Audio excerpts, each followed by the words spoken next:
In this video, let's talk about how to fix Spotify playlist not loading.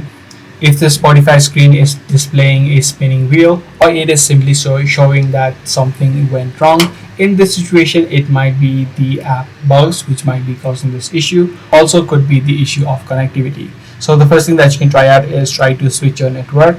If you're currently connected to Wi-Fi, try switching to your cellular data or vice versa, and also make sure that you turn off any sort of VPNs if you are currently connected to one.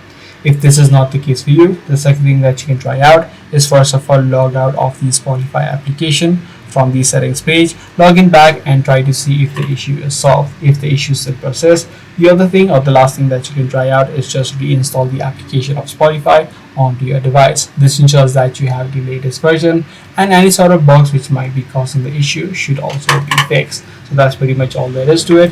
If this video was helpful to you, be sure to subscribe. I'm going to see you in the next one.